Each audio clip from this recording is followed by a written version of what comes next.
सुंदरवन जंगल में बहुत सारे पशु पक्षी मिलजुल कर रहा करते थे। उसी जंगल में लाडो नाम की चिड़िया अपने 2 बच्चों के साथ रहती थी। लाडो बहुत मेहनती और दयालु चिड़िया थी। दिन होते ही अनाज की खोज में जाना और शाम होते ही वापस आकर अपने भूखे बच्चों को खिलाना, यही लाडो का काम था। उसके पड़ोस में ही बुलबुल चिड़िया रहती थी। उसके भी 2 बच्चे थे।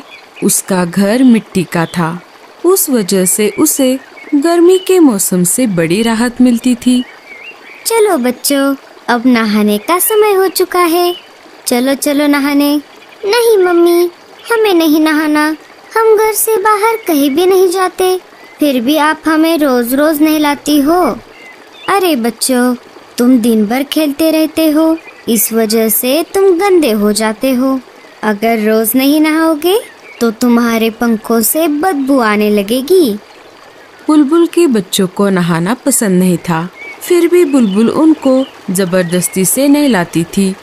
बुलबुल ने अपने बच्चों को नहलाया और उनको घर के ऊपर सूखने के लिए बाहर खड़ा कर दिया। चलो, अब मेरे काम का समय शुरू हो जाएगा। जंगल के पंछी एक एक करके मेरे स्विमिंग पूल में नहाने आएंगे।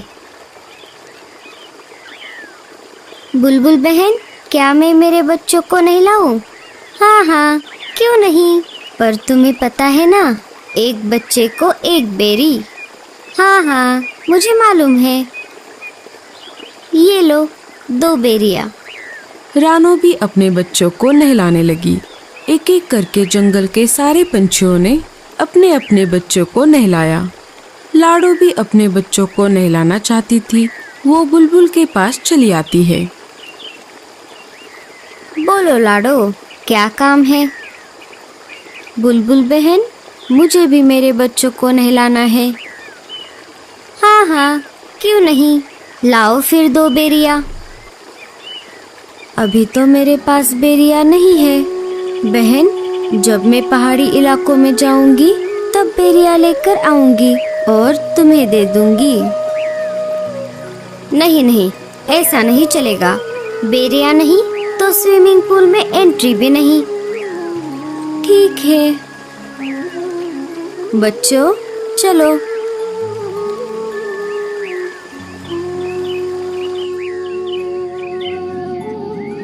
माँ, हमें भी बुलबुल आंटी के स्विमिंग पूल में नहाना है। लाडो ने बच्चों को समझाते हुए कहा।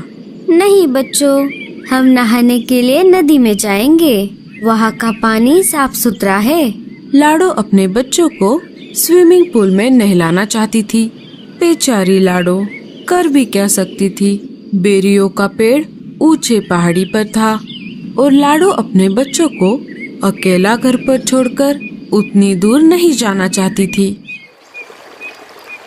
वो अपने बच्चों को लेकर नदी पर आ जाती है और एक एक करके उनको नदी के पानी में नहलाती है।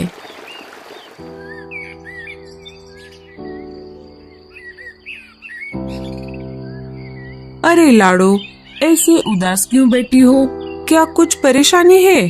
अरे नहीं कालू भैया, ऐसी कोई बात नहीं है। सोनू मोनू को बुलबुल चिड़िया के स्विमिंग पूल में नहाने की बहुत इच्छा है, लेकिन वो नहाने के बदले बेरियों की मांग कर रही है और अभी तो मेरे पास बेरिया नहीं है। बेरिया लाने के लिए मुझे ऊंचे पहाड़ी पर जाना होगा, पर मैं मेरे बच्चों को घर पर अकेला छोड़कर उतनी दूर नहीं जा सकती। बस इतनी सी बात, मैं हूँ ना, मैं पहाड़ी इलाकों में जाकर बेरिया ले आऊंगा। बड़े आए जाने वाले। क्यों जी, आपके पास कोई दूसरा काम नहीं है क्या? ना बीवी है ना बच्चे। आप एक काम करो, सारे पंछियों के काम फोकट में करो। अरे गोरी, मैं तो ऐसे ही कह रहा था। मैं पहाड़ी इलाकों में जाता रहता हूँ ना, इसीलिए मैंने ऐसा कहा। तुम भी ना गोरी। बहुत दिनों से जग्गू सेब मांग रहा है, क्या आपने लाकर दिया? कोई जरूरत नहीं है किसी की मदद करने की। अब सीधा मेरे साथ घर चलो। कालू कौवा वहाँ से चला जाता है। मम्मी, मुझे भी स्विमिंग पूल में नहाना है। अरे जग्गू, तुझे नहाने की कोई जरूरत नहीं है, तू तो वैसे भी साफ सुथरा है। लाडो उदास बैठी थी कि तभी वहाँ पर भूरा कौवा आ जाता है। भूरे ने सारी बात सुन ली थी। लाडो, तुम परेशान क्यों होती हो? मैंने अभी अभी सब सुन लिया है।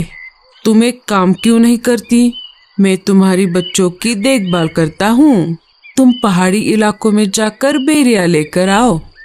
लाडो को भूरे पर बिल्कुल भी भरोसा नहीं था, लेकिन उसे बच्चों को स्विमिंग पूल में नहलाना भी था। फिर भी लाडो ने भूरे से पूछा, लेकिन तुम मेरी मदद क्यों कर रहे हो?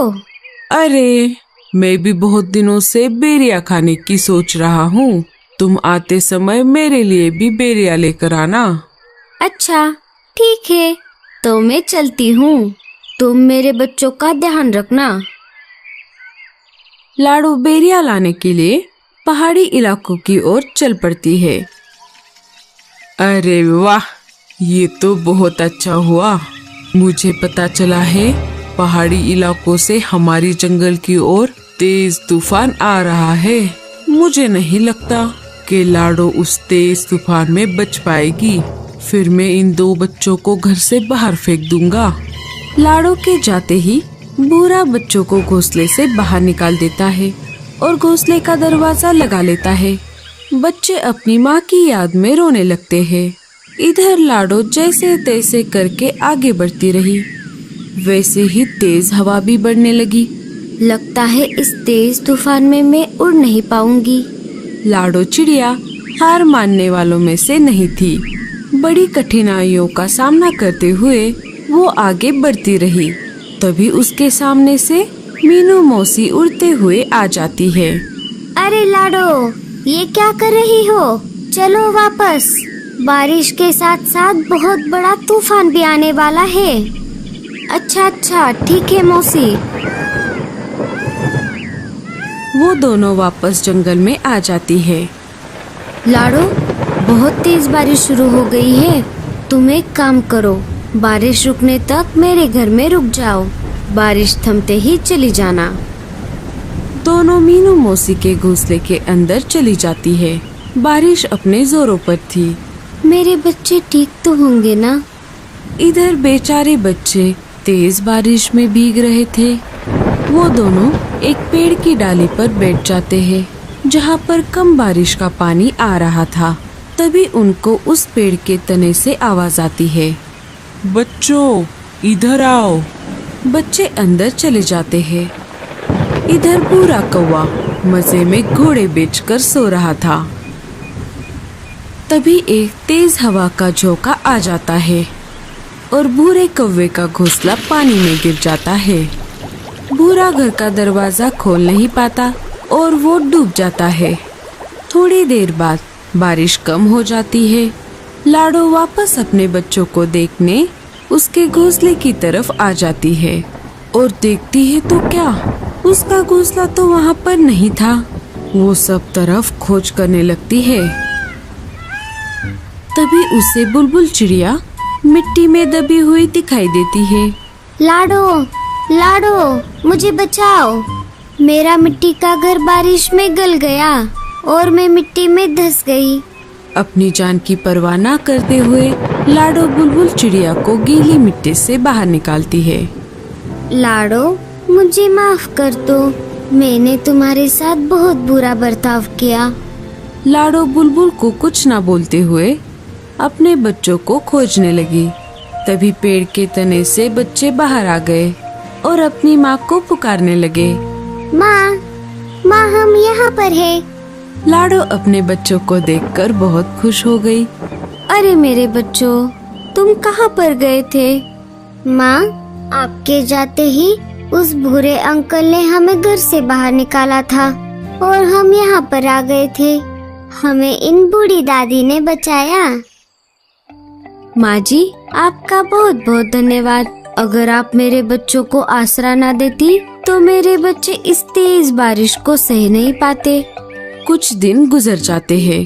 फिर एक दिन सारे पंछी मिलकर जंगल के बीचों बीच खुले मैदान में एक बड़ा सा स्विमिंग पूल बना देते हैं जिसमें वो रोज नहाने लगते हैं। दोस्तों, आपको स्विमिंग पूल में नहाना अच्छा लगता है या नदी में? हमें कमेंट्स में जरूर बताना और स्टोरी अच्छी लगे तो लाइक, शेयर और सब्सक्राइब जरूर करना।